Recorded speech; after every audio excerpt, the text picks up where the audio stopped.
yang lurus, udah dikasih tahu tapi nggak mau-mau. Nah, itu tugas kita. Nah, di Alkitab ada dikatakan bahwa akulah jalan, bukan saja jalan, aku kebenaran, bukan saja kebenaran, aku kehidupan. Yesus itu bukan saja jalan, dia itu benar, jalan yang benar, dan dia itu kehidupan, jalan yang menuju kepada kehidupan. Saya setiap membaca Yohanes 14 ayat 1 sampai yang ketiga merinding. Yesus berkata, jangan gelisah hatimu, aku pergi ke surga menyediakan tempat bagimu. Salah satu dari sekian alasan saya mengapa mau menjadi orang Kristen, karena tidak ada pemimpin agama yang berani berkata, aku pergi ke surga menyediakan tempat bagimu. Loh, semua orang kan ingin ke surga. Loh, kalau Yesus ngomong aku pergi ke surga memberikan tempat, coba kasih tahu kepada saya pemimpin agama mana yang berani ngomong begitu, saya akan pindah agama. Cuman Yesus yang berani berkata, aku pergi ke surga menyediakan tempat bagimu. Puji nama Tuhan, Shalom. Jumpa lagi bersama saya, channel Gereja YouTube. Apa kabar kalian semua? Harapan saya kiranya kita semua masih dalam perlindungan Tuhan. Ya, pada kesempatan yang indah ini, saya akan memberikan atau menayangkan sebuah video yang sangat luar biasa, di mana banyak jiwa-jiwa umat yang disadarkan dengan penjelasan dari video ini. Banyak umat penasaran dengan kitab orang Kristen, lalu ia mencoba untuk membaca mulai dari Kejadian, dan ia mulai membandingkan isi-isi dari Alkitab dengan Al-Quran. Puji Tuhan. Akhirnya, ia menemukan kebenaran, dan kini ia sadar dan kebuka wawasannya untuk menjadi pengikut Kristus. Nah, penasaran dengan kisah perjalanannya atau kisah di mana ia mengambil keputusan menjadi pengikut Kristus. Mari kita sama-sama tonton kesaksian berikut ini. Di sini kita akan memahami apa yang disebut Isa. Ya. Isa ini bukan nama. Isa ini adalah gelar. Sehingga Isa itu disebut At-Tauhid. Satu-satunya. Sehingga nama yang terus dihadapkan dan ditulis oleh Al-Quran disebut Al-Masih Isa alaihi salam. Ya. Al-Masih tidak boleh ditaruh di belakangnya Isa, pasti ditaruh di depannya Isa. Al-Masih ini adalah orang yang diurapi Tuhan. Isa ini adalah At-Tauhid satu-satunya. Alaihi salam itu artinya pemberi, penjamin keselamatan. Sehingga Isa itu dijuluki Nabi pembawa syafaat. Ya. Jadi kalau diringkes jadi satu, dia orang yang diurapi Tuhan dan satu-satunya penjamin keselamatan. Bukan salah satu. Satu-satunya penjamin keselamatan. Di Indonesia ini dipercaya oleh saudara-saudara kita di Bani Kedar, itu ada 25 para nabi dan rasul. Dan hanya ada 2 gelar nabi, yaitu Isa dengan Muhammad. Isa punya gelar AS, Muhammad punya gelar SAW. Nah, tapi sayang di Indonesia, dari mulai zamannya Adam sampai turunnya Isa itu semua di belakangnya dikasih AS. Saya nggak mengerti bagaimana pola pemikiran di Indonesia. Saya nggak ngerti dia memakai paham yang bagaimana. Yang jelas gelar ini pengakuan seluruh umat Islam di dunia. 2 gelar ini hanya dimiliki 2 nabi. Ya. AS ini artinya Alaihi salam, pemberi penjamin keselamatan. Sehingga Yesus diberikan gelar Asyukruf, perhiasan syafaat, pemberi jaminan keselamatan itu sendiri. Muhammad itu diberikan gelar SAW, Sallallahu Alaihi Wasallam. Artinya adalah peminta jaminan keselamatan. Ini perbedaannya. Sehingga Muhammad diberikan gelar Nabi pembawa salawat. Yang satu Nabi pembawa syafaat, yang satu Nabi pembawa salawat. Ya. Syafaat ini bergerak untuk memberikan doa kepada seluruh umat manusia. Salawat ini peminta doa bagi seluruh umat manusia. Ya. Setiap habis orang sholat wajib hukumnya baca salawat. Setiap orang habis ngaji wajib hukumnya baca salawat. Allahumma salli ala syedina Muhammadin wa ala ali syedina Muhammad ku anfusakum wa alinkum naro. Ya Allah, selamatkanlah junjunganku Muhammad wa ala alihi, selamatkan juga sanak kadang keluarganya. Ya. Wa sahbihi, selamatkan juga para sahabatnya. Ya. Ku anfusakum wa alinkum naro, dari ancaman Allah yang berupa neraka. Jadi kita tinggal memilih, mau memilih nabi yang membawa syafaat atau mau memilih nabi yang membawa sholawat. Tinggal kita memilih. Dan kita menawarkan kepada umat manusia, bukan menawarkan agama. Agama tidak bisa menyelamatkan manusia. Tapi kita tawarkan, mau meneruskan, mengikuti teladan junjungan yang akan memberikan jaminan keselamatan itu sendiri, atau meminta jaminan keselamatan itu sendiri. Kita sendiri belum tentu selamat. Bagaimana kita bisa mendoakan sang pemimpin? Ya. Jadi hadirnya sholawat itu ada riwayatnya sendiri. Ketika Muhammad pada usia 61 tahun, Muhammad tidak bisa mendeteksi racun yang masuk di dalam tubuhnya. Ya. Karena Muhammad diracun oleh istrinya sendiri. Jadi yang meracuni Muhammad waktu itu adalah istrinya sendiri. Istri yang ke-17. Jadi istrinya Muhammad itu total semua 22. Istri yang ke-17 ini meracuni dia. 2 tahun. Kata orang Jawa ini digawe kembang amben. Mati gak mati, urip gak urip, mudune surat Yasin. Ya. Mudune surat Yasin. Kita melihat sekarang, saudara-saudara kita, ketika mereka melihat orang sakit, orang lagi nazah, orang yang lagi sekarat, pasti diturunkan surat Yasin. Jadi surat Yasin dibaca, membuat satu pernyataan, lek mati lang mati yo, lek urip lang uripo. Waktu itu juga begitu, karena waktu dibacakan surat Yasin tidak sembuh, malah nazak tidak karu-karuan. Akhirnya Muhammad mengumpulkan seluruh keluarga dan para sahabatnya untuk memberikan doa keselamatan supaya segera hari itu juga nyawanya dicabut. Nah, setelah diturunkan bahasa sholawat ini dengan kata-kata Allahumma sholli ala Sayyidina Muhammadin wa ala ali Sayyidina Muhammad, baru Muhammad meninggal.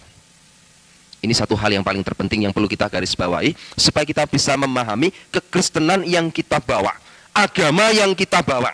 Sebab kalau kita mempropagandakan bahwa agama kita ini paling benar, kita harus mempertanggungjawabkan kekristenan kita di tengah-tengah umat Islam. Ya. Kapinggale, tiang Islam niku napa kok sholat subuh? Karena mereka yakin bahwa Yesus itu nanti akan datang ke muka bumi ini pada hari kiamat itu nanti tepat pada subuh.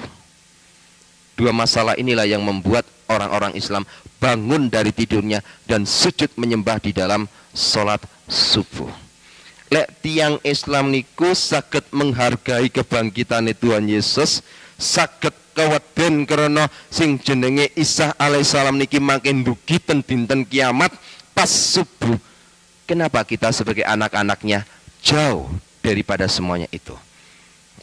Bapak Ibu Saudara yang terkasih, ada satu masalah yang terpenting ketika saya ada di Medina sana.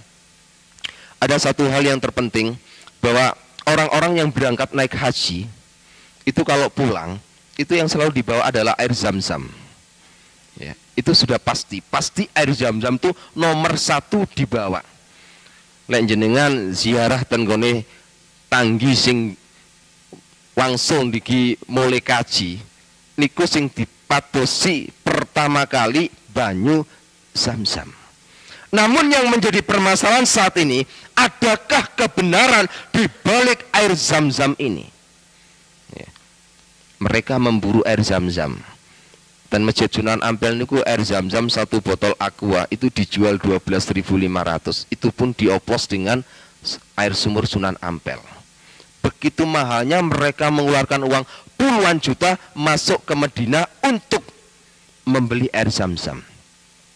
Tapi betulkah bahwa air zam-zam ini ada? Ini yang menjadi permasalahannya. Betulkah bahwa air zam-zam ini ada?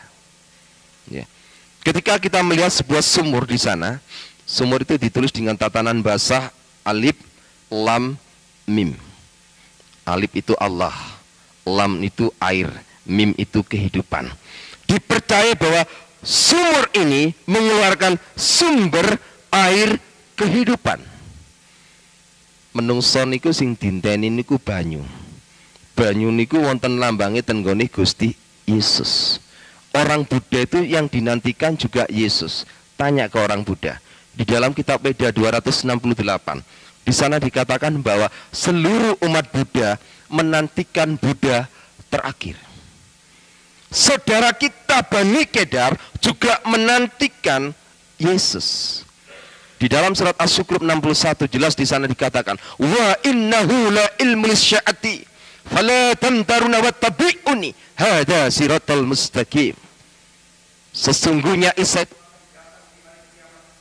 hakiman adilah, dia akan menjadi hakim yang adil. Ya, itu ada dalam surat Asy-Syukur 61. Menjadi hakim yang adil. Fala tamtaruna wattabi'uni hadza siratal mustaqim. Apa kata Isa di sana? Ikut aku. Aku ini jalan yang lurus. Jadi Al-Quran sudah memberikan gambaran bahwa Al-Quran memerintahkan kepada seluruh umat manusia untuk ikut Isa.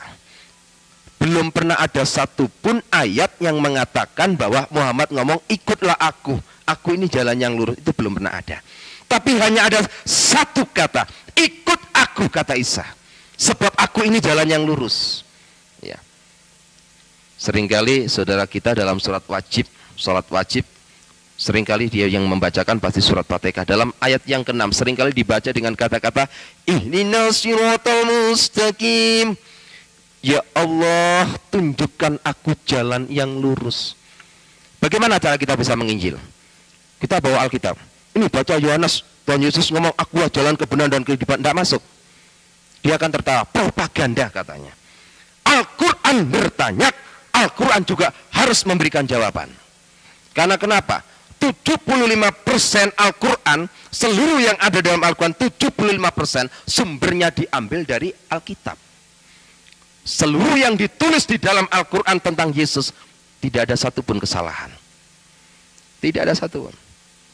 Jadi jangan kira Al-Quran itu sebenarnya hanya terjadi kesalahpahaman. Contoh kecil, kalau kita melihat acara Idul Adha, menurut Islam yang disembelih itu adalah Ismail. Menurut orang Kristen yang disembelih ada Iska. Kalau saya sudah lagi bicara bau masakan gini, perut saya keroncongan malian. Ya. Tapi benarkah ini? Coba tanyakan ke saudara-saudara kita di Bani Kedar. Ya. Saudara kita di Bani Kedar itu kalau lagi bicara, itu pasti yang ditanya hanya satu, endi dalile. Nah, bapak-bapak ibu juga tanya begitu. Endi dalile nang Al-Qur'an lek sing dibeleh iku Ismail. Dudukno dalile, dudukno ayate, dudukno kitabe. Tidak ada satupun ayat yang menyampaikan bahwa yang disembelih itu adalah Ismail. Nggak ada satupun ayat.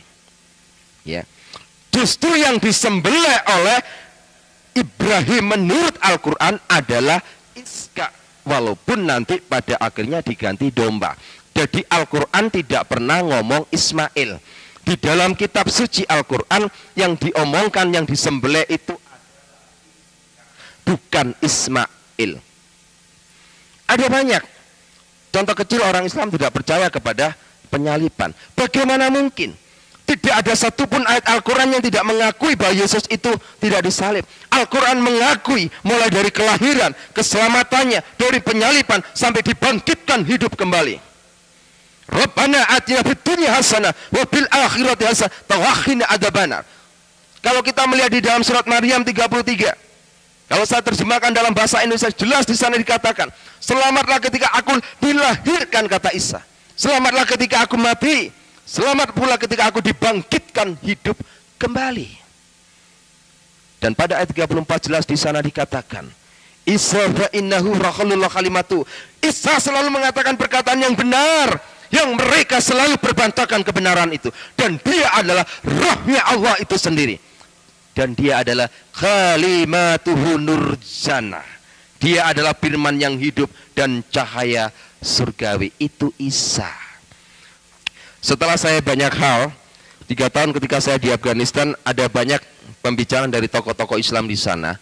Kenapa orang Islam itu bisa benci sama orang Kristen? 1, timbulnya roh iri hati. Tidak ada satupun ayat Al-Quran yang membicarakan bahwa umat Islam ini dijamin keselamatannya. Tidak ada satupun. Dan tidak ada satupun mengatakan bahwa bangsa Arab ini adalah umat pilihan yang diberkati oleh Tuhan. Ini enggak ada. Mereka iri. Mereka bertanya, untuk apa aku percaya kepada Al-Quran? Kalau Al-Quran ternyata membicarakan agamanya orang lain, membicarakan umatnya orang lain, membicarakan junjungan lain. Hal sesuatu yang enggak masuk akal. Muhammad ditulis di Al-Quran itu cuma 2%. Yesus ditulis di Al-Quran 75%. Sesuatu yang aneh. Harusnya itu Yesus ditulis 2%, Muhammad ditulis 75%. Ini keterbalikannya. Sehingga banyak orang Islam mulai berpikir, kenapa kok bisa begini? Dia terus cari. Dia kepingin tahu diberkatilah ala Abraham, ala Yakub, ala Iska, dan harus ditambah ala Ismail. Al-Quran tidak pernah menemukan dan menulis satu ayat pun tentang diberkatilah ala Ismail. Selalu dikatakan diberkatilah ala Abraham, ala Iska, dan ala Yakub. Di manakah Ismail? Mereka protes. Mereka protes, kenapa Tuhan ini nggak adil? Sangat-sangat tidak adil. Di mana letak Ismail? Kalau kita mau kembalikan kepada Alkitab, Al-Quran ini merespon dengan kejujurannya. Kenapa? Karena Ismail menurut Alkitab memang tidak pernah ada berkat.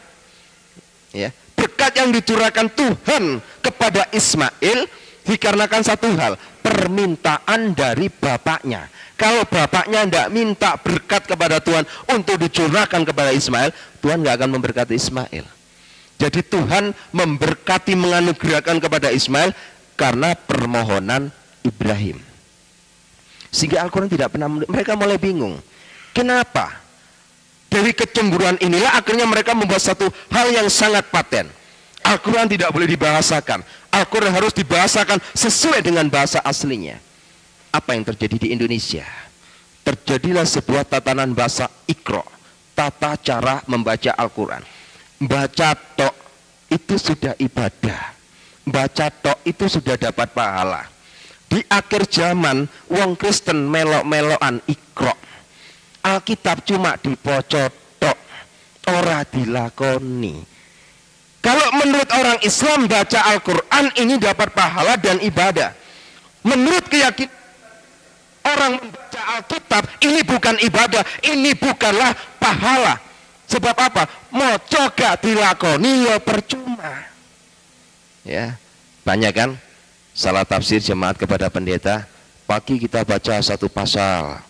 Ya sudah dibaca satu pasal, mari ditutup sudah selesai. Enggak ubahnya kan seperti mereka Iqra. Dan ketika sumur yang ada di sana itu disebut sumur alif lam mim.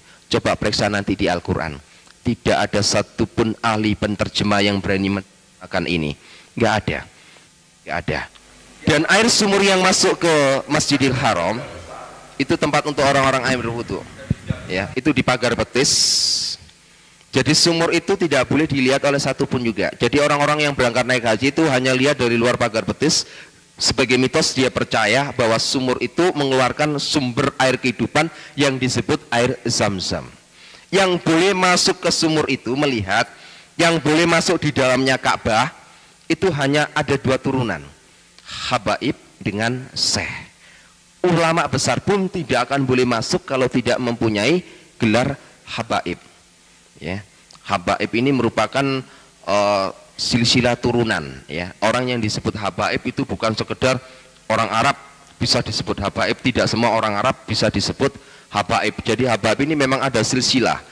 Orang kalau berani memberikan nama Habaib berarti orang itu pasti mempunyai faktor keturunan dari Muhammad itu sendiri, disebut Habaib. Kebetulan kami sendiri dari keluarga Habaib, jadi kami mendapat izin respon positif untuk melihat sumur itu selama saya ada 4 tahun di sana. Apa yang terjadi? Jadi di sumur yang besar itu, di dalam sumur itu nggak ada airnya, kosong, kering. Yang menjadi pertanyaan kita saat ini, lantas yang dibawa orang-orang yang pulang naik haji ini apa? Ya, padahal dia yakin diambil dari sumur ini, padahal sumur ini kosong. Ternyata dari dam yang besar ini disuling oleh orang-orang Arab. Ya, disuling untuk dijadikan air Zam-Zam.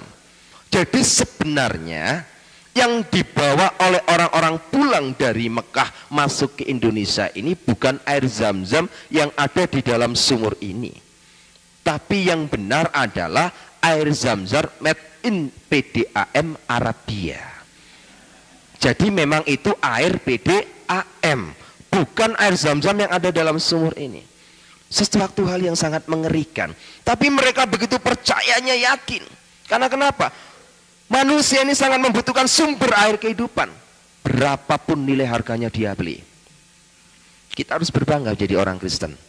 Karena kita mempunyai alas sumber air kehidupan gratis. Tapi banyak orang Kristen tidak mau dikasih gratis. Banyak tidak mau. Ya, banyak sekali tidak mau. Ya, saya pernah diundang di sebuah gereja. Saya ketika menyoroti, saya hanya memberikan satu perumpamaan. Tadi ada beberapa jemaat itu tersinggung. Ketika persembahan saya sampaikan ketika persembahan dikilikan, saya bilang, setiap persembahan di depan saudara, tangan saudara tidak memasukkan, berarti Anda sudah menolak sumber air kehidupan itu sendiri. Nah, menolak sumber air kehidupan itu sendiri, padahal gratis. Saudara kita di Islam berapa puluh juta untuk naik ke Mekah, yang dibutuhkan cuma satu, air Zam-Zam. Ya. Orang-orang yang berangkat ke Mekah itu sebenarnya tidak lebih dari sebuah ziarah dan tur saja. Ya. Setelah itu dia putar Ka'bah, 7 kali keliling Ka'bah. Dia putar. Kalau bapak-bapak ibu-ibu lagi ke sana, kalau melihat orang-orang di sana, itu kalau kita duduk termenung, saya pernah sama teman-teman saya, beberapa santri di sana, duduk termenung sambil berpikir. Ketika orang-orang itu putari Ka'bah, lempar batu zumbro, itu mulai saya berpikir. Pikiran saya hanya satu. Kenapa permainan anak kecil ini dibawa ke sini? Coba anak kecil itu kan sebenarnya muter-muter. Habis muter keliling Ka'bah, 7 kali keliling, setiap orang mencium Hajar Aswad. Rebutan, ngambung Hajar Aswad itu rebutan. Hajar Aswad itu dihuni dari 8.888 jin yang dikepali satu jin yang namanya Huda Al-Fitri. Ngambung jin rebutan. Bojone gak tahu diambung, jin diambungin nang kono. Harus gak lumayan lah wong-wonge. Ngambung jin itu rebutan. Ya ini kan mulai pikiran manusia ini perlu diperiksakan ke psikiater. Jin diambung rebutan. Loh betul, orang mencium Hajar Aswad itu tidak semua orang naik haji bisa. Rebutan itu Hajar Aswad ya. Habis mencium Hajar Aswad, berangkat beberapa kilo, ambil batu. Nah ini kan dulinannya arek cilik nih. Ambil batu, di situ ada batu besar. Di sini ada tembok sedikit pemisah, di sini ada batu kerikil, zumro. Batu kecil dia batu gede. Kayak. Jadi dia melempari terus batu-batu itu dianggap. Jadi dia melempar, disebut pelemparan batu zumro. Mulai hati saya bertanya, ketika orang-orang itu percaya bahwa setiap pagi batu zumro kerikil itu ada di situ lagi, dan tanyalah orang itu pada juru kunci, apa jawabnya orang-orang di sana? Batu zumro niki mudhun swarga. Saya mulai berpikir, mosok Gusti Allah ku ngurusi kerikil untuk swarga? Coba kita berpikir, swarga iki lho apa nggone kerikil? Mosok Gusti Allah iki gak duwe kerikil nang bumi, cek adohe ngedokno kerikil tutup. Ini hal yang gak lazim. Padahal apa? Setiap hari itu dibuat lempar habis. Tapi setiap malam batu yang dilemparkan sana dibawa juru kunci lagi, dimasukkan sini lagi. Ya, perputaran. Dan orang-orang yang naik haji ke sana itu saya mulai berpikir, kenapa ya mereka kok begitu ya? Sampai-sampai di sana itu banyak orang yang menghadap kepada makamnya Nabi Muhammad itu banyak. Ada yang minta pesugihan, ada yang minta supaya tokonya laris, ada yang minta proyeknya bisa berhasil, ada yang minta nomor togel. Banyak hal di sana. Iya, banyak hal. Sampai-sampai ada seorang, sebab masalah di sana itu banyak tengkulak-tengkulak pedagang-pedagang yang gaya menipu. Orang Indonesia ini kan mudah dibodohi. Kejelekannya orang Indonesia ini percaya pada mitos yang over berlebihan. Tasbih, orang Arab itu nggak kenal sama tasbih. Di Masjidil Haram tuh nggak ada orang sholat pakai tasbih, itu nggak ada. Adanya di Asia Tenggara khususnya Indonesia. Jadi tasbih itu diambil dari Indonesia, dibeli oleh orang-orang Arab, dari Arab dibeli lagi sama orang-orang Indonesia. Kan bingung, wong-wong ki bingung. Tasbih ini digawe puter-puteran. Tapi dia yakin, dia nggak peduli tasbih ini dari mana saja, asal tersentuh dengan tanah suci Mekah, dia yakin ada kekuatan di sana. Nah inilah satu hal mulai saya bertanya dalam hidup saya. Sumur ini saja sudah membohongi umat manusia. Tapi satu hal, ada rasa iba dan prihatin. Mengapa saudara-saudara kita ini yang saat ini membutuhkan air kehidupan, kita yang memegang air kehidupan, kenapa kita tidak memberikannya? Mereka saat ini haus. Ya, apa yang ditulis yang diramal oleh kitab Nabi Amos, Tuhan katakan jelas di sana. Pada akhir zaman nanti itu Tuhan akan menurunkan kelaparan dan kehausan, tapi bukan kelaparan dan kehausan akan makanan minuman, tapi kelaparan dan kehausan akan firman Tuhan. Saat ini saudara kita di Bani Kedatul lapar dan haus. Kitalah sebagai pemegang kunci. Jangan takut. Jangan takut. Orang Bani Kedatul itu nggak perlu ditakuti, nggak usah takut. Waktu mati ya sudah mati, nggak masalah. Ya, nggak usah takut kita jadi orang Kristen. Kita mati hari ini pun tidak masalah. Tuhan sudah sediakan rumah di surga. Asal ojo ninggali utang di sini nang dunia, ninggali utang payah, tagih nang akhirat nanti. Bapak Ibu saudara yang terkasih, satu hal yang ada di Mekah sana tidak pernah merubah hidup saya untuk menjadi orang Kristen, tidak. Ya, saya memang mulai ada rasa kesyakan, tapi bukan berarti saya kepingin melirik agama Kristen untuk menjadi pilihan agama saya, tidak juga. Sebab di mata hati saya tetap menganggap bahwa Kristen itu adalah agama kafir, mentuhankan manusia, mentuhankan seorang nabi, Tuhan kok punya anak, berbagai banyak hal. Sehingga mulai saya menyelidiki, untuk melihat Yesus sebagai Tuhan tidak bisa melalui sekolah teologi. Saya nggak percaya, sangat-sangat nggak percaya kalau sekolah teologi bisa membuktikan bahwa Yesus itu Tuhan. Saya pun tidak percaya kalau sekolah teologi bisa membedah Allah Trinitas. Mulai zaman kecil saya sampai sekarang, perdebatan Allah Trinitas terus terjadi. Karena kenapa? Terlalu banyak teori. Kekristenan kita ini hanya ada satu, memiliki Roh Kristus. Kita punya talenta, punya karunia, apa saja kalau hati kita nggak ada Roh Kristus, itu namanya pembohong. Apapun yang kita perbuat, Roh Kudus akan bekerja. Ketika saya diundang oleh Ki Haji Mansuri di Pondok Pesantren Al-Fatah di Pasuruan pada tanggal 11 November waktu itu, pertemuan membahas Allah Trinitas. Banyak orang teologi mengatakan itu kayak matahari, kayak rokok, kayak apalagi banyak perumpamaan Allah Trinitas, semua difatalkan. Saya hanya katakan, subhanallah, Allah Trinitas adalah Allah Trinitas, tidak bisa disamakan dengan satupun. Allah yang saya sembah adalah Allah yang esa. Allah yang saya sembah, Allah yang tidak bisa dilihat. Sampai sekarang anak saya Nur Saida itu, anak saya yang pertama, ya, dia anak pertama yang baru masuk di sekolah SMA Negeri 5 Surabaya, itu barusan masuk Kristen, tapi dia sudah memenangkan banyak jiwa teman-temannya. Dia sudah dibentuk menjadi laskar yang begitu kokoh. Ketika anak saya didatangi oleh teman-temannya Islam di SMA, dia tanya, kebetulan di ruang tamu ada sebuah poster gambarnya Tuhan Yesus. Anak-anak saya ditanya oleh teman-temannya, ini adalah jebakan, berhati-hatilah. Kalau kita sampai orang Islam bertanya kepada kita, itu gambarnya siapa? Kita akan jawab, itu gambarnya Tuhan Yesus. Jangan salahkan kalau orang Islam ngomong bahwa kita ini orang kafir. Ya, berhati-hatilah. Itu gambarnya Tuhan Yesus. Dong Tuhan kok bisa digambar? Kan logis ya, sangat logika. Masa Tuhan bisa digambar? Jadi harus kita melihat satu ruang lingkup di mana kita berbicara. Kalau kepada saudara kita di Bani Kedar, jangan sekali-kali bilang itu adalah gambar Tuhan Yesus. Tapi sampaikan, berdasarkan dalam surat Al-Anas ayat 2 dan 3, ia adalah Malikinas. Yesus iku rojoni menungso. Dia adalah Ilahinas. Ilahi menungso ilahi. Yesus adalah ilahi manusia, dia adalah manusia ilahi. Yang digambar, yang dilukis ini adalah manusia adanya. Tapi dia adalah ilahi itu sendiri. Disebut Ilahinas. Ilahi manusia, manusia ilahi. Orang Islam gak akan bisa jawab. Tapi kalau kita tetap ngotot iki gambari Tuhan, dia tetap akan memprotes kita. Wong Tuhan kok iso digambar? Lah lek Tuhan iku digambar, wong Kristen iku kafir.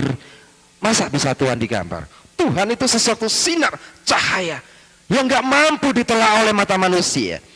Bagaimana mungkin bisa digambar? Jadi yang digambar ini adalah Ilahinas.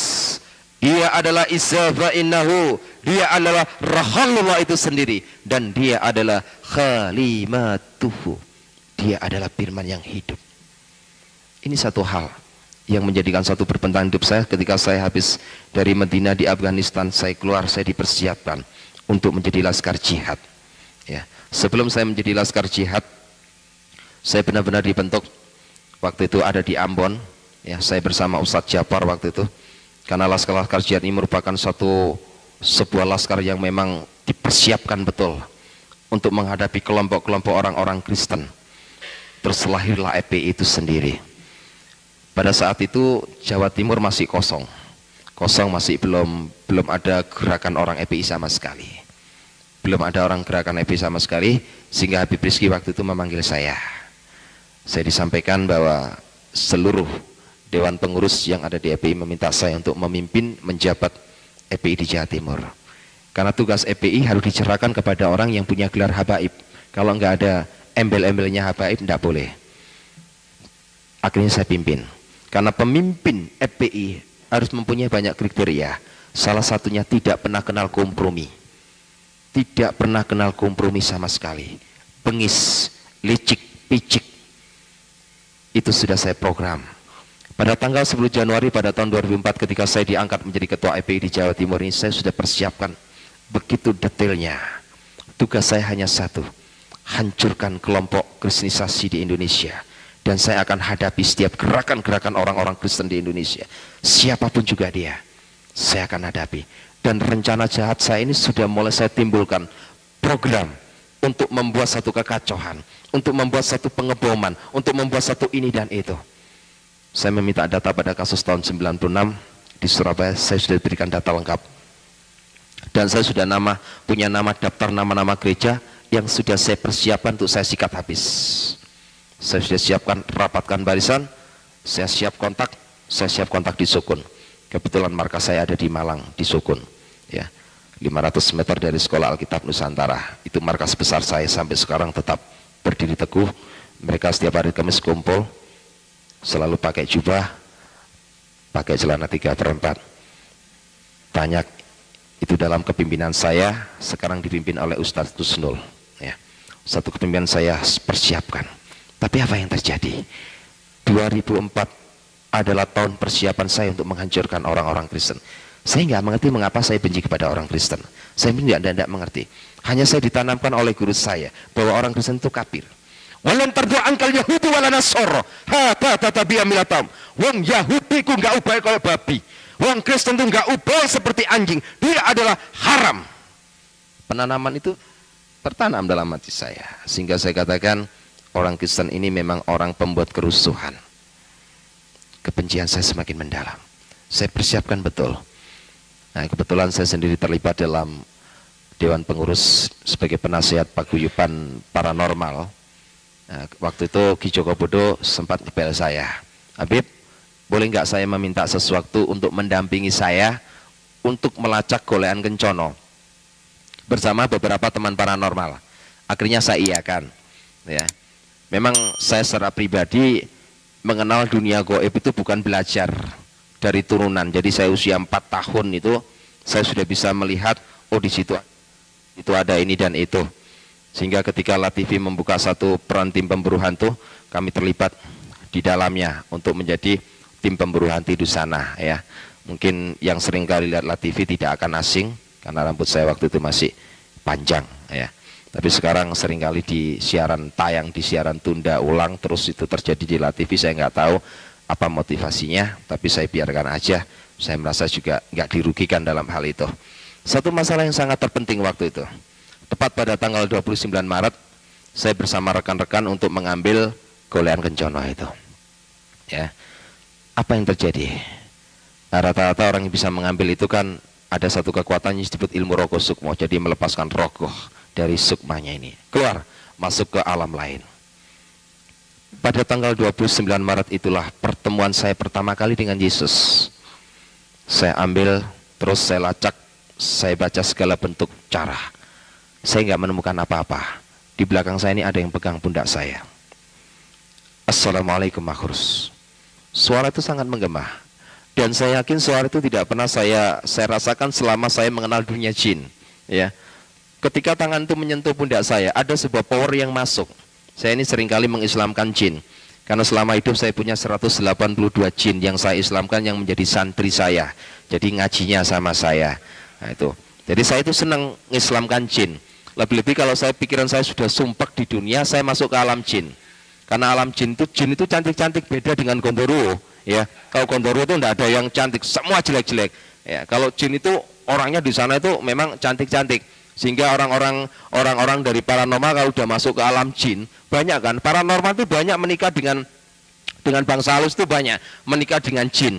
Paranormal yang pikirannya sudah EQ-nya sudah jongkok sampai menikah dengan Gondoruo pun juga sering terjadi. Ya, padahal bersentuhan saja saya rasanya juga bagaimana kan, sebab Gondoruo itu dari jarak radiasi jauh gitu baunya sudah tercium. Jadi Gondoruo itu baunya arus amis gitu. Makanya di desa-desa kan kadangkala ada suaminya meninggalkan istrinya, terus ada yang datang persis suaminya, ya kan? Nah Gondoruo itu pintar mendo-mendo jadi orang lain, tapi dia nggak bisa merubah kakinya. Jadi mulai wajah sampai kaki ini bisa. Jadi lutut ini sampai ke bawah tetap kakinya Gondoruo. Jadi dia hanya bisa merubah dari sini sampai ke atas, dia bisa merubah. Ini seringkali kejadian, ya seringkali kejadian. Ada banyak memang ya. Saya seringkali ditanyakan oleh orang Kristen, Pak, apakah betul Nyi Roro Kidul itu ada? Saja betul. 1 bulan saya 2 kali.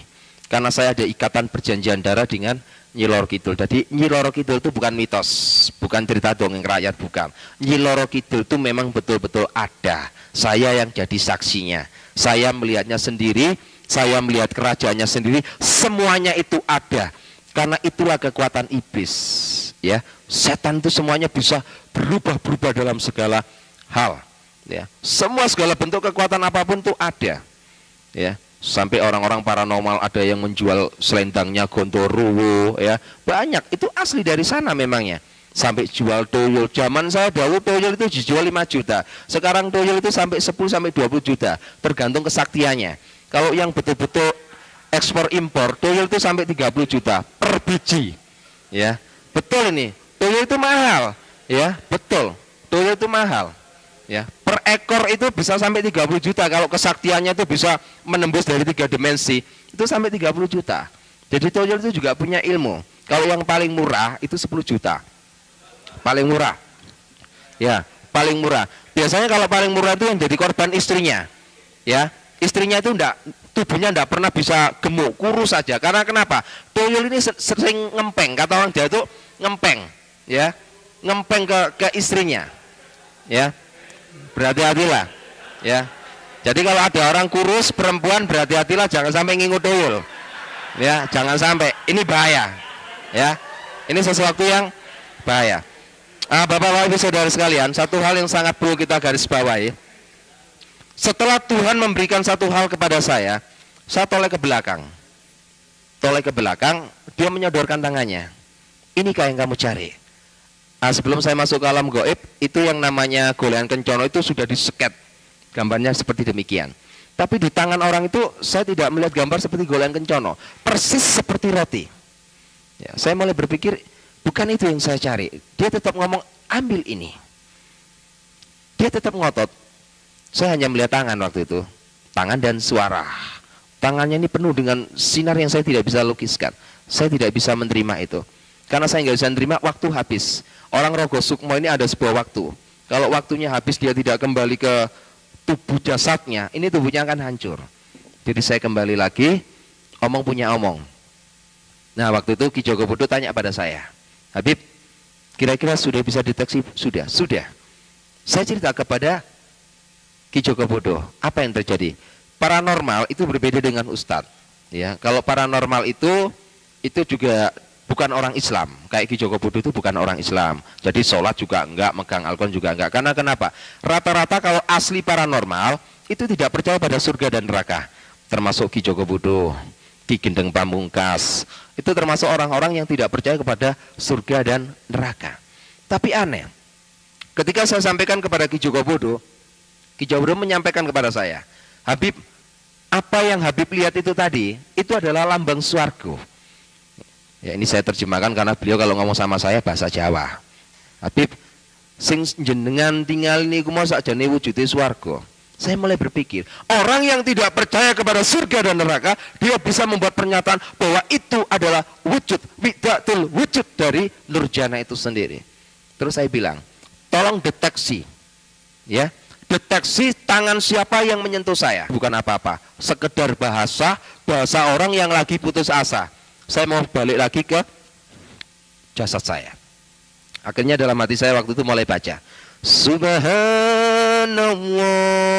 Terus saya baca Walhamdulillah. Saya terus membacakannya. Subhanallah, maha suci Engkau ya Allah. Aneh, tak pocono surat jin mendatangkan kekuatan itu gak teko-teko. Tapi ketika saya baca Subhanallah, maha suci Engkau ya Allah, dia datang. Ini mulai jadi perhitungan saya. Di pojokno surat jin gak teko, di pojokno maha suci datang. Ketika datang saya dalam kondisi tertundung. Saya merasakan datang tuh biasanya memang orang-orang ahli gaib itu merasakan ada kekuatan angin besar, itu dia rasakan, itu datang. Nah, ketika datang, dia langsung katakan satu hal kepada saya. Tanpa tedeng aleng-aleng, dia langsung sampaikan satu kata kepada saya. Ya ayyuhalladzina amanu tubilole tobatana suha. Hai makrus, bertobatlah kamu. Sesungguh-sungguhnya engkau bertobat kepada aku. Saya tanya, siapa kamu? Saya dalam keadaan kontak batin. Dia nggak mau memberitahu saya. Dia sodorkan tangannya persis seperti pertemuan pertama di belakang saya. Dia sodorkan tangannya. Ambil ini. Saya mulai bingung. Kenapa saya harus suruh mengambil ini? Saya tetap ngotot, siapa kamu? Saya hanya menyampaikan kalau saya mau ambil jimat itu, kalau engkau menyebutkan siapa nama kamu. Tetap tidak mau menyebutkan namanya. Akhirnya saya terpaksa harus mengambil benda dari tangan orang itu. Yang di atas tangan itu adalah roti. Ketika saya ambil, apa yang terjadi? Roti itu hilang dari tangan saya, masuk dalam seluruh organ tubuh saya. Ada hal yang sangat aneh, saya merasa 43 tahun saya pikul beban berat. Ketika saya ambil roti dari tangan itu, beban berat ini hilang. 43 tahun saya pikul beban itu, hari itu juga lepas begitu saja. Saya mulai merasakan, begitu indahnya. Kalau saya boleh pinjam bahasanya orang Jawa, setelah saya ambil jimat itu, ada kekuatan yang luar biasa. Pikulan ini hilang, beban ini hilang. Saya merasakan ada sebuah kedamaian yang tidak pernah saya miliki selama hidup. Sebab kedamaian dan kebahagiaan selama 43 tahun itu adalah sebuah kedamaian yang hampa, semu, palsu. Tapi setelah saya menerima jimat itu, saya merasa ada satu kekuatan yang Masya Allah, luar biasa. Akhirnya saya tanya, siapa kamu? Baru dia katakan kepada saya. Dia katakan begitu indahnya dengan tegas seperti yang saya sampaikan tadi. Isa fa innahu, aku yang selalu mengatakan perkataan yang benar kepada kamu. Roh Allah, aku adalah roh Allah itu sendiri. Wa khalimatu, aku adalah firman yang hidup. Saya tersujud tersungkur kepadanya. Dia dekati saya masih ingat waktu itu. Dia dekati saya, dia katakan pada saya, aku akan utus kamu seperti domba di tengah-tengah serigala. Ada satu hal yang membuat saya marah. Saya mempunyai satu sifat pribadi yang jelek. Kalau saya lagi marah sama orang, saya langsung tatap wajah orang itu, tidak peduli siapapun juga dia. Dan ketika orang itu ngomong pada saya, aku utus kamu seperti anak domba di tengah-tengah serigala, saya marah. Marah saya itu begini, orang ini seperti balas dendam kepada saya. Mungkin selama hidup saya jahat kepada umatnya, dia balas dendam. Buktinya apa? Buktinya dia pura-pura datang kepada saya diutus seperti anak domba di tengah-tengah serigala. Coba jenengan saged pikiraken, lek ono anake wedhus ditekek nangoni tengah-tengah serigala, niku pasti mati. Pikiran saya waktu itu juga gitu. Ini berarti balas dendam. Orang ini mau membunuh saya. Maksud saya itu jangan dijadikan saya sebagai anak domba. Jadikan saya sebagai harimau, serigala, ataupun apapun yang saya siap hadapi serigala. Maksud saya itu begitu. Tetap dia katakan, aku mengutus kamu seperti anak domba di tengah-tengah serigala. Saya katakan, Tuhan, hati saya ini keras, Tuhan. Tapi Tuhan katakan dalam Yeskiel 36 ayat 26 jelas di sana kata, aku akan memberikan roh yang baru kepadamu. Aku akan memberikan hati yang baru kepadamu. Hati yang taat. Dan menjauhkan kamu dari hati yang keras. Saya mulai adem ayam, marah hati saya. Mulai saya berpikir, terima kasih Tuhan. Saya mulai berpikir lagi, apa yang harus aku lakukan untuk menjalani sebuah kehidupan ini. Saya mulai berpikir, kita memang harus seperti anak domba. Anak domba di tengah-tengah serigala. Kita persiapkan hidup kita untuk menjadi laskar-laskar Kristus. Sehingga apa yang menjadi kejahatan saya, yang sudah saya program pada tahun 2004, Tuhan fatalkan. Akhirnya saya mau ambil keputusan, ikut Yesus. Apa yang terjadi? Saya tidak bisa diterima oleh istri sama 5 anak saya. Saya mulai datang door to door dari gereja ke gereja, meminta pandangan pendapat dari pendeta-pendeta. Setiap gereja yang saya masuki, isinya hanya satu, syudon. Tidak ada satupun gereja yang nggak syudon kepada saya. Nggak ada yang gerejaku syudon sama saya. Semuanya itu syudon. Ya. Satu pencurigaan yang berkelebihan. Nggak mungkin ada orang EPI bertobat. Ini pura-pura mau menghancurkan orang Kristen dengan cara begini. Hati kecil saya mulai berbicara. Lek menghancurkan orang Kristen saya nggak perlu berpura-pura. Langsung saya datangi, walaupun di siang bolong. Itu sifat saya. Saya bukan seseorang yang harus mendatangi orang di malam hari. Siang bolong pun tidak perlu Anda datang di tempat saya. Saya yang akan datang di tempat Anda. Jadi hati saya waktu itu menangis. Berangkat kemana-mana ditolak. Pulang di rumah istri saya cemberut saja. Coba bisa kita bayangkan. Suami teko pegel-pegel, bojo cemberut. Isini mangkel. Saya doa sama Tuhan. Tuhan Yesus, Kalau engkau memang memanggil hambamu menjadi hamba yang benar, nyatakan kuasamu Tuhan. Aku tidak perlu mendoakan oknum-oknum pendeta yang menolak aku. Biarlah itu adalah hakmu Tuhan. Tapi aku berdoa untuk istri sama 5 anakku. Nyatakan, kalau engkau memang memanggil aku, nyatakan kuasamu, engkau akan memanggil istri sama 5 anakku. Tuhan buktikan. Walaupun saya terus datang pada istri sama, akhirnya istri dan anak-anak saya bisa terima Yesus. Walaupun melalui proses yang begitu panjang. Akhirnya saya tawari dibaptis, baptis saya, istri sama 2 anak saya berangkat dibaptis. Ketika saya pulang dari baptisan, apa yang terjadi? Pikiran istri saya, orang habis dibaptis itu ada damai, ada berkat, ada begini. Namanya orang masih awam. Apa yang terjadi? Rumah sudah hancur. Dihancurkan oleh orang-orang FPI. 3 anak saya masih kecil-kecil sampai dempis di lemari. BRT sama RW tidak bisa berbuat apa-apa. Karena pasukan FPI hampir 2 truk turun lapangan. Rumah saya diobrak-abrik. Saya berlutut di hadapan Tuhan.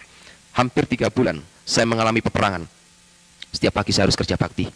Sebab di depan rumah itu dibuang kotoran manusia. Setiap pagi saya bersama istri anak-anak saya kerja bakti. Terima kasih Tuhan.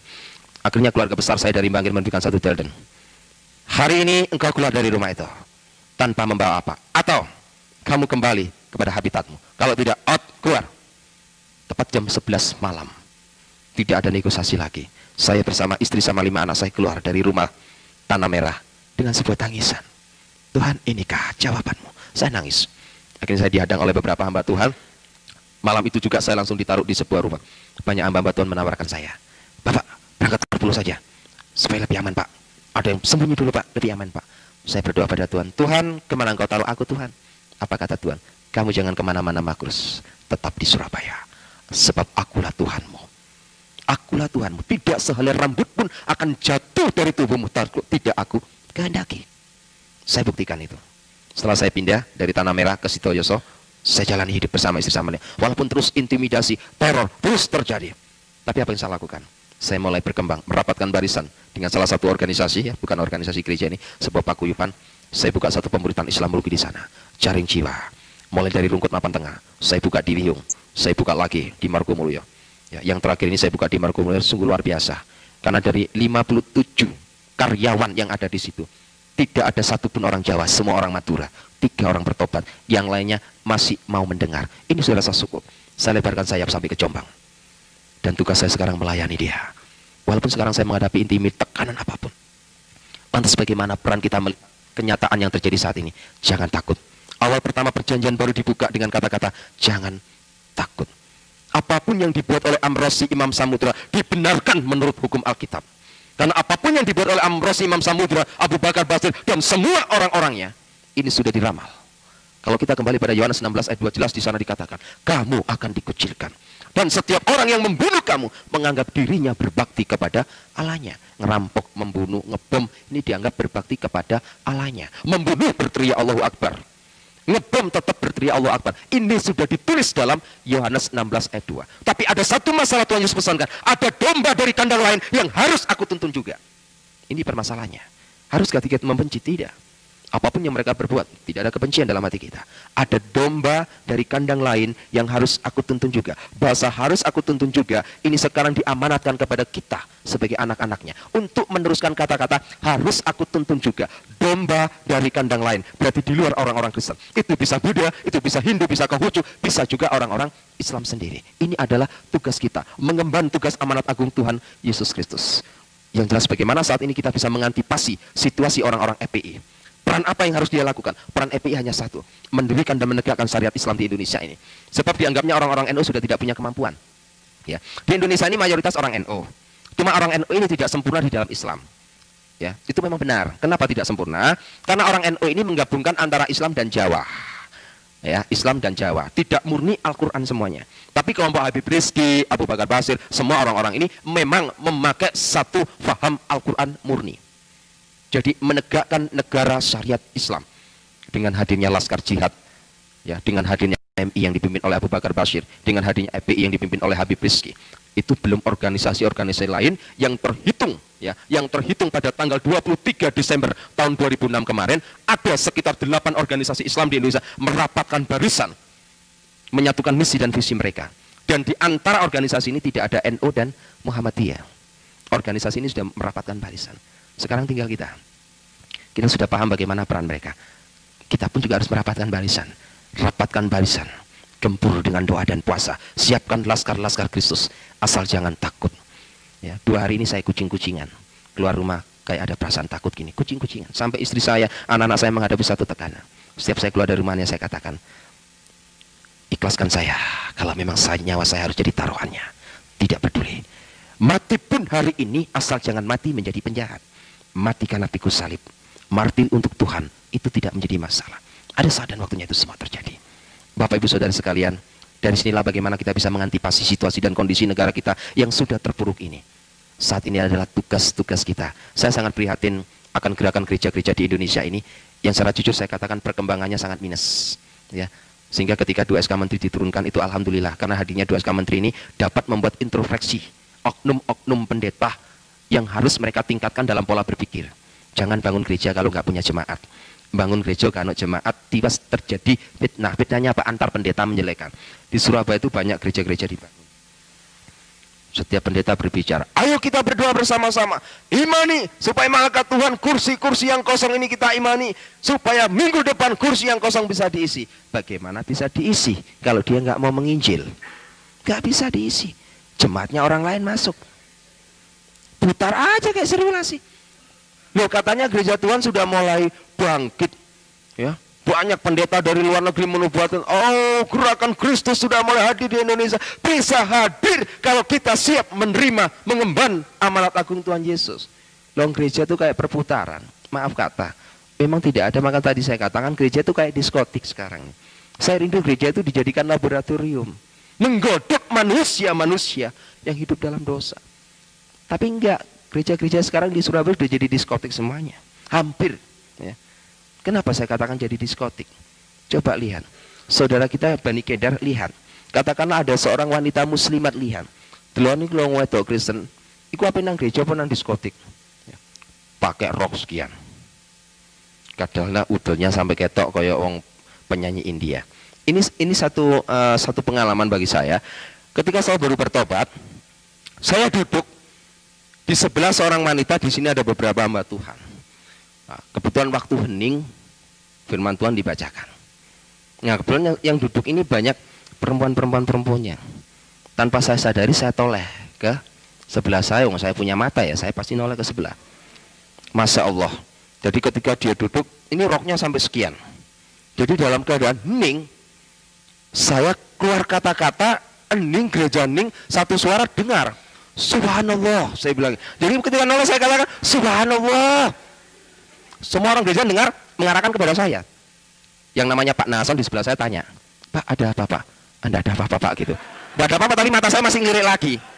Nah inilah, saya katakan, banyak kaum Hawa sudah menjadikan gereja jadi diskotik. Tuhan tidak membutuhkan baju mahal, harga 10.000 pun tidak masalah. Yang penting sopan, ngadep pengeram, ngadep Gusti Allah, kedus sopan, tertib, dan ada aturan. Enggak, sekarang ini waduh, pakai you can see, rambutnya disemir, wis elek disemir sampai elek pisan, ya kan disorot sama orang-orang Islam ini disorot. Karena orang luar negeri penyanyi orang ganteng-ganteng, orang Indonesia kayak sing elek disemir, wis malah gak karu-karuan. Kita ini cobalah tampil beda boleh, tapi setidak-tidaknya lah bercermin. Oh kulitku ki kayak ngene ya gak usah disemir lah, ya kan?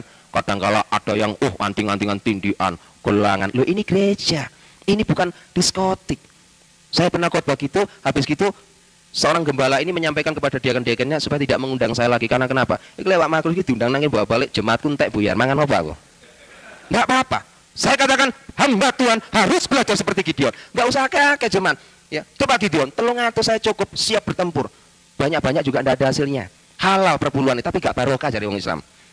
Enggak barokah. Barang halal belum tentu barokah loh. Banyak yang terima perpuluhan itu karena jemaatnya banyak. Enggak barokah. Tiwas gegeran air rumah tangganya apa? Mangan barang sing gak barokah. Titik cuma barokah. Ya, ini hal yang Tuhan minta dalam kehidupan kita. Ya, ini saya mohon maaf kepada Bapak Pendeta maupun Bapak Gembala. Ini saya tidak nyinggung, ini kejadian di Surabaya memang terjadi seperti begitu. Jadi saya cerita apa adanya. Saya tidak nyelekan pendeta, enggak. Saya pengen menyampaikan.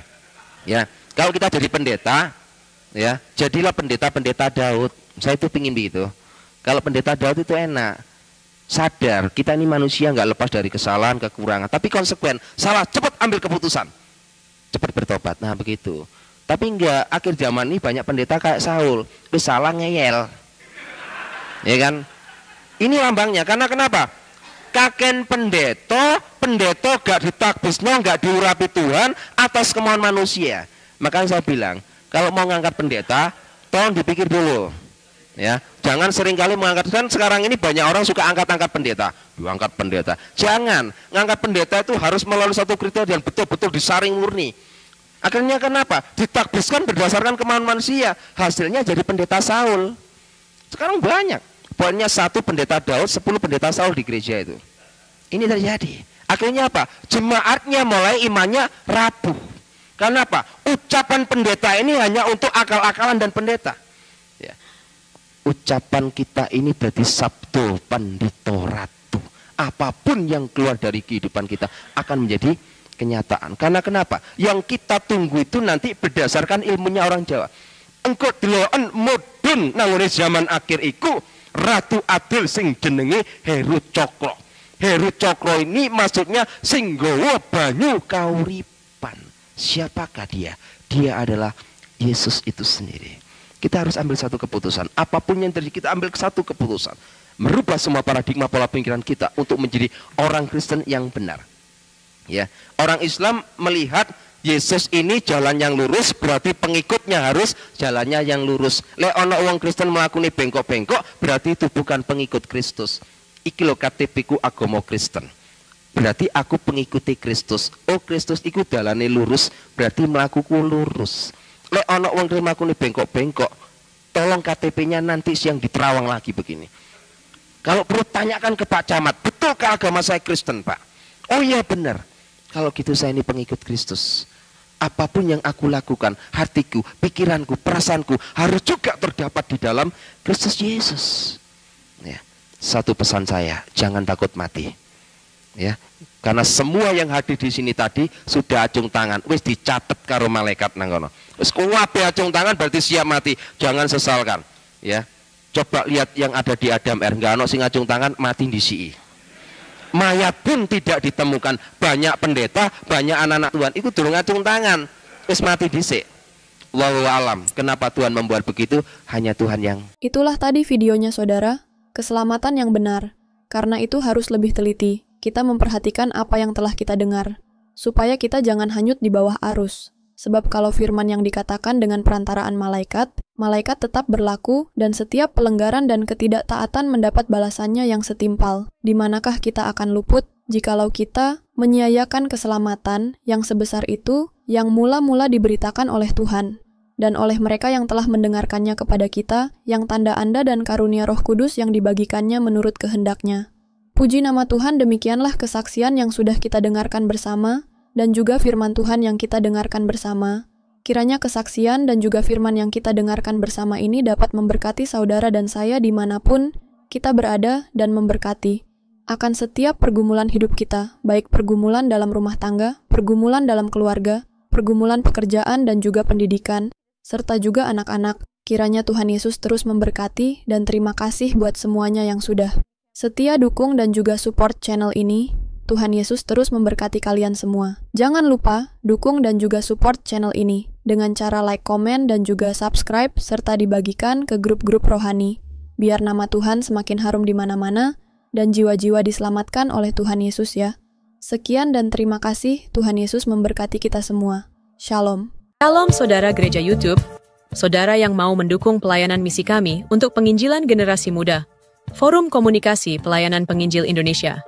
Bisa melalui Bank BRI 042 1010 048 70560 atas nama singkatan Generasi Muda FKPPI. Dan bisa melalui QRIS ini, silakan scan barcode QRIS ini melalui mobile banking saudara. Tujuan dari pelayanan misi ini adalah untuk menjangkau banyak jiwa di pelosok-pelosok desa yang rindu untuk mendengarkan firman Tuhan, dan untuk kegiatan hamba Tuhan yang menjalani penginjilan ke desa-desa untuk bisa terus mengabarkan kabar baik di seluruh tanah Indonesia. Selain melalui media sosial YouTube, kita tetap terus bisa menyuarakan kabar baik secara offline. Boleh melalui rekening ini dan bisa melalui QRIS Mobile Banking ini. Dengan cara scan barcode QRIS ini di mobile banking saudara sahabat Gereja YouTube. Dan untuk mendukung di rumah pelayanan yayasan kami, bisa mendukung melalui rekening yayasan atas nama Yayasan Cipta Pelita Kasih di Bank Rakyat Indonesia atau BRI. Dan bisa melalui QRIS ini, silakan scan barcode QRIS ini melalui mobile banking saudara. Dukung pelayanan kami di semua sektor. Dengan ini sebagaimana untuk membiayai tempat tinggal yayasan, listrik, air, dan juga peralatan pengajaran pendalaman Alkitab dan Murtadin. Seberapapun itu sangat berguna bagi pelayanan gereja YouTube, biarlah terus kita hidup dan berdampak menyuarakan dan memuliakan nama Tuhan Yesus, dan pastinya malaikat sorga bersorak-sorai karena banyak yang mengaku bahwa Yesus adalah Juru Selamat. Terima kasih Tuhan Yesus, memberkati saudara, gereja YouTube semua. Mari ambil bagian dalam pelayanan mulia ini. Central Kristen Indonesia sedang berjuang bagi gereja-gereja di pelosok yang sulit mendapatkan keadilan dalam beribadah. Padahal konstitusi sudah jelas menjamin kebebasan itu. Banyak saudara seiman kita harus beribadah dengan penuh rasa takut, bahkan tanpa rumah ibadah yang layak. Kita tidak bisa diam melihat mereka berjuang sendirian. Jadilah saluran kebaikan. Dukung pelayanan Central Kristen Indonesia melalui BRI 042 130049 9650 AN Central Kristen Indonesia. Setiap rupiah yang Anda berikan akan menjadi dampak nyata bagi mereka yang membutuhkan. Mari kita manfaatkan platform seperti YouTube untuk menghadirkan perubahan, pengharapan, dan terang Kristus bagi Indonesia. Doa terbaik untuk seluruh saudara gereja YouTube yang telah dan akan ikut ambil bagian. Tuhan memberkati. GBU. Mari bersama mendukung pelayanan Apologet Kristen. Saudara yang terkasih, kami mengajak Anda untuk menjadi bagian dalam mendukung pelayanan Apologet seperti Forum Komunikasi Pelayanan Penginjil Indonesia, FKPPI, Apologet Kristen, dan juga Komunitas Kristuber, Kristen YouTuber Indonesia. Rekening donasi Bank BRI 0421 010048 7056 0 atas nama Generasi Muda FKPPI atau cukup scan barcode yang tersedia di layar. Pelayanan ini ada untuk membela iman, menguatkan jemaat, dan membawa terang Kristus di tengah dunia yang semakin penuh tantangan. Kami membuka pintu selebar-lebarnya bagi siapapun yang ingin menabur dan mendukung pekerjaan Tuhan ini. Kami tidak memaksa. Ajakan ini hanya untuk mereka yang benar-benar rindu dan merasa terpanggil untuk membantu. Dan jika saat ini saudara belum bisa mendukung secara materi, doa saudara adalah dukungan yang sangat berharga. Karena kami percaya doa yang tulus memiliki kuasa yang luar biasa. Mari kita gunakan media sosial sebagai alat untuk berdampak baik dan menjadi berkat bagi banyak orang. Terima kasih untuk setiap dukungan, sekecil apapun itu. Dukungan Anda sungguh berarti bagi kami dan bagi pekerjaan Tuhan. Tuhan Yesus memberkati. GBU.